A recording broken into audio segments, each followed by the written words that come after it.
They say humiliation only lasts a moment. They're wrong. It lingers. It settles into your bones. It whispers to you when you're brushing your teeth. It replays itself at 2:17 a.m. when you should be asleep. And sometimes, it becomes the beginning of something they never saw coming. My name is Elena Carter. I'm 32 years old, married, educated, calm by nature. The kind of woman who doesn't cause scenes in restaurants. At least, I used to be. That night started beautifully. My husband Daniel and I had just celebrated closing on our first investment property. It wasn't flashy. It wasn't inherited. We built everything ourselves from the ground up. Late nights, side hustles, smart decisions, quiet discipline. We chose a fine dining restaurant downtown. Dim lighting, velvet booths, polished brass fixtures. The kind of place where the bartender knows how you like your martini before you finish saying gin. We didn't want a table. We chose the bar instead. Close enough to feel the energy of the room. Intimate enough to talk. Daniel's hand rested on my knee as we laughed about our early broke days, sharing one entree, counting coins for gas, dreaming bigger than our bank account allowed. We ordered dessert we didn't need. We were happy. And then I felt it. That strange sensation you get when someone is looking at you. Not admiring, not curious, evaluating. I glanced to my left. Two women, around my age, perfectly styled hair, designer handbags hanging off their chairs like trophies. They were leaning toward each other, whispering and laughing. I looked behind me. Nothing. No spilled drink, no dramatic outfit malfunction, no celebrity sighting. Just an empty stretch of polished wood and dim candlelight. I turned back forward. They were still looking at me, still laughing. One of them locked eyes with me, didn't look away, just smirked, then whispered something. The other one threw her head back and laughed harder. I felt heat rise in my chest. Not anger, confusion. Surely not me. I adjusted in my seat, smoothed my dress, checked my reflection in the bar mirror. Lipstick intact, hair smooth, nothing unusual. Daniel didn't notice. He was telling me about a contractor issue. They kept going. Every time I glanced up, eye contact, whisper, laugh, again and again. It became intentional, deliberate. It wasn't subtle teasing between friends. It was performance. And I was the stage. I leaned slightly toward Daniel. Are they looking at me? He casually glanced over, quick and controlled. I don't think so. But they were, and they wanted me to know it. One of them tilted her glass toward me slightly, as if toasting a private joke. I felt smaller. Not because of what they were saying, I couldn't hear it, but because I wasn't in on it. Because they decided I was something to mock, and I had done nothing. We asked for the check. They noticed. The smirking one leaned closer to her friend and exaggeratedly whispered something. The other one mouthed, "Oh my God," while staring at me. Daniel squeezed my hand. Ignore it. Ignore it. That phrase women have been told forever. Ignore it when boys snap your bra strap. Ignore it when coworkers talk over you. Ignore it when strangers laugh at you in public. I stood up. As I did, one of them looked directly at my body, slowly from head to toe, and then exchanged a look with her friend. They both burst into laughter. That was the moment. Not the laughing, not the staring, the assessment. Like I was a product on clearance. We walked toward the exit, and I heard it. Soft, but clear. Confidence doesn't buy class. My steps faltered. Daniel didn't hear it, but I did. I don't know what hurt more, the comment or the fact that it was said just loud enough for me to question whether I imagined it. We stepped outside into the cool air. Daniel wrapped his coat around my shoulders. You okay? I nodded, but I wasn't, because I hadn't been the insecure girl in years. I had outgrown her, or so I thought. On the drive home, their faces replayed in my mind. The deliberate eye contact, the whispering, the laughter, the slow evaluation. They didn't know me. They didn't know the nights I cried studying for certifications while working 2 jobs. They didn't know the savings spreadsheets, the sacrifices, the discipline. They didn't know that my dress wasn't new. It was tailored perfectly because I understand fit better than trend. They saw something and decided it was beneath them. And what unsettled me most? They were comfortable doing it, publicly, confidently, without fear of consequence. When we got home, I did something I hadn't done in years. I stood in front of the mirror and looked at myself critically. Was my makeup outdated? Was my hair too simple? Was I trying too hard? Was I not trying enough? Daniel came up behind me. You're overthinking. Maybe, but humiliation doesn't require logic. It only requires memory. The next morning, I couldn't let it go, not because of their opinion, but because of their certainty. The certainty that they were above me, that they could publicly reduce me to a joke and walk away untouched. I opened my laptop, typed the restaurant name into social media, scrolled. There they were, tagged in photos from that same bar.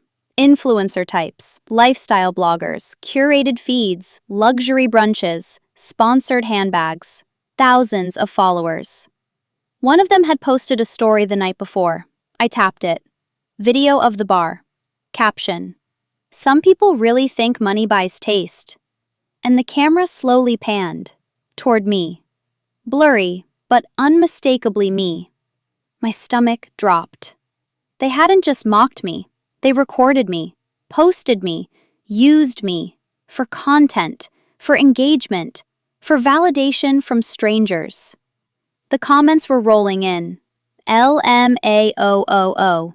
Girl, stop. Why's she dressed like that? Confidence is wild these days. My chest tightened. I watched the view count climb. I could have reported it. I could have messaged them. I could have cried.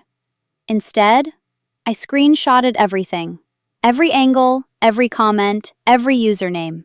Because something inside me shifted. Humiliation can shrink you, or it can sharpen you. And for the first time in years, I felt sharp. Not reckless, not dramatic. Calculated. They were influencers, lifestyle branding. Image was everything. Engagement was currency. Reputation was oxygen. And they had just used my face as a punchline, without knowing who I was. What they didn't know was that my background wasn't fashion. It wasn't beauty. It wasn't trend. It was strategy, brand positioning, digital analytics, reputation management, crisis control, and viral growth. I wasn't just an investor. I was the silent architect behind 3 companies that had scaled from nothing to 7 figures online. Quietly, without showing my face, without chasing validation. I understood algorithms. I understood audiences. I understood how quickly admiration turns into backlash. And most importantly, I understood exposure. They thought they humiliated a random woman at a bar. What they really did was put themselves in my line of sight. Daniel noticed the change before I did. You're smiling. I am? Yeah, that scary, calm smile. I closed my laptop slowly. They wanted attention. And? I think we should give it to them. He raised an eyebrow. Elena, I won't do anything illegal or cruel. Then what? I looked at the screenshots again, the captions, the followers, the carefully curated image of effortless elegance. And I saw the cracks. Because when you understand branding, you see what others miss. Fake engagement pods, inconsistent metrics, bot-heavy follower spikes, paid comment clusters. And most interesting of all, a pending partnership announcement with a luxury skincare brand that prides itself on uplifting women. I leaned back in my chair. They built their audience on tearing other women down. Daniel crossed his arms. And brands don't like that. That night, they laughed at me. Tomorrow, they would wake up to something very different. I wasn't going to scream. I wasn't going to argue. I wasn't going to comment under their posts. I was going to do what I do best. Observe, analyze, position. And when the time was right, illuminate. Because humiliation fades. But strategy? Strategy waits. And I had time. They thought they embarrassed me in a restaurant. They thought I was just another woman they could reduce to a joke. They had no idea. They had just made themselves the opening scene of their own unraveling. And this? They thought the story ended at the bar. It didn't. That night was just the spark. What they didn't understand about women like me is this: we don't explode, we evolve. The morning after I found the video, I didn't rage post. I didn't message them. I didn't gather sympathy from friends. I gathered data. Their names were Chloe Bennett and Marissa Lane, both lifestyle influencers, both branding themselves as modern elegance and women supporting women. The irony almost made me laugh. Chloe had 214,000 followers. Marissa had 187,000. But their engagement told a different story. Inflated likes, recycled comments, suspicious spikes. I'd seen this pattern before. Artificial growth layered over a fragile foundation. They were selling aspiration, but behind the filters, they were desperate for relevance. And desperate people make careless mistakes. 3 days passed. The video stayed up for 24 hours, then disappeared like all stories do. But screenshots don't vanish. And I had more than screenshots. I had screen recordings, analytics breakdowns, archived comments, their words, their tone, their intent. They mocked a stranger publicly for entertainment. That alone wouldn't destroy them. But the hypocrisy would. Because the skincare brand Chloe had teased in her captions, it was launching a campaign titled, "Confidence is Class." I stared at that tagline for a long time. Confidence is class. The same week she whispered, "Confidence doesn't buy class," while filming me. You can't script irony that perfect. I didn't contact the brand immediately. I waited. Part of strategy is timing. When you expose something too early, it looks petty. When you expose it at the right moment, it looks necessary. The partnership announcement went live 2 weeks later. Professional photos, soft lighting, caption. So honored to partner with a brand that uplifts women and celebrates authenticity.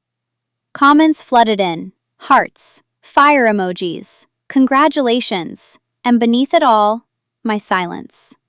Daniel watched me from across the living room. "You sure you want to do this?" "I'm not ruining them," I said calmly. "I'm revealing them. There's a difference." I drafted a single email. Professional, concise, no emotion. Subject line: brand reputation concern, campaign alignment. I introduced myself not as a victim, but as a digital strategist with experience in brand crisis management. I explained I had come across content that may conflict with the campaign's stated values. Then I attached the evidence, the video, the comment screenshots, the campaign tagline, and I ended with, "I believe brands deserve to know the full character of the voices representing them. No threats, no demands, no insults, just truth." Then I hit send and went about my day. 3 days later, Chloe posted a cryptic story. "People really out here trying to sabotage successful women. Sad." I smiled. That meant the brand had contacted her.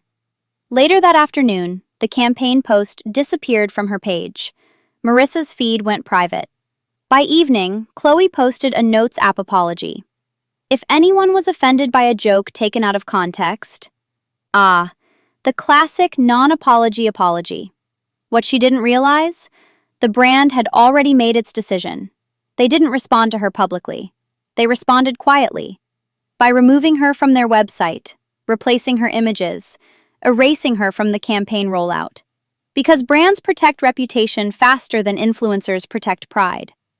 But here's the part no one talks about in revenge stories. The moment after. The silence. I expected triumph, fireworks, some cinematic sense of victory. Instead, I felt steady.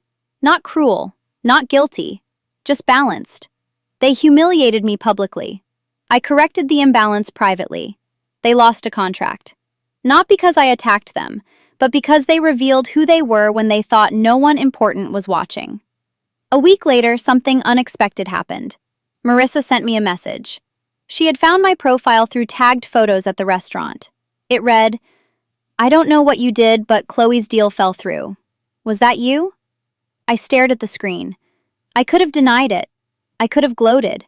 Instead, I typed, "You laughed at a stranger for existing. That stranger happened to understand consequences." She didn't respond. Months passed. Chloe's engagement dropped. Brand deals slowed. The internet has a short memory, but marketing departments do not. Marissa pivoted her content. Less mockery, more growth journey captions. And me? I went back to my life. Back to building investments. Back to dinner dates with Daniel. Back to being the woman who doesn't cause scenes in restaurants. But now, when someone looks at me and laughs, I don't shrink. I don't question my reflection. I don't check behind me to see who they might actually be mocking. I know exactly who I am. And I know something else too. Not everyone who smiles quietly is harmless. Some of us are observant. Some of us are patient. Some of us understand systems. That night at the bar, they thought they were superior. They thought I was an easy target. They mistook silence for weakness. They mistook composure for insecurity. They mistook confidence for something they could define. What they didn't understand was that real confidence doesn't clap back loudly. It moves strategically. It doesn't scream for validation. It adjusts the scale. They humiliated me for a moment. I adjusted their trajectory for a season. And the most powerful part? I never raised my voice. I never left my seat. I never even said a word. Because revenge doesn't always look like chaos. Sometimes, it looks like accountability. Daniel asked me recently, if you could go back to that night, would you do anything differently?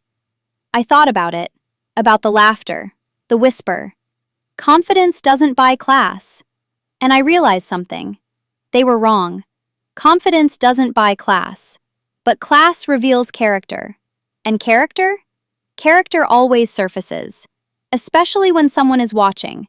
Especially when that someone is underestimated. So if you ever find yourself in a room where strangers laugh at you, let them. If they record you, let them. If they think you're beneath them, smile. Because you don't know who understands systems. You don't know who reads contracts. You don't know who has screenshots. You don't know who knows how fragile influence really is. And you certainly don't know who just became the quiet author of your consequences. They laughed at me in a restaurant. They thought it was content. For them, it became a lesson. For me, it became a reminder. Never mistake a calm woman for a powerless one. Because sometimes the woman sitting quietly at the bar is the most dangerous person in the room. And this time, I didn't even have to raise my glass.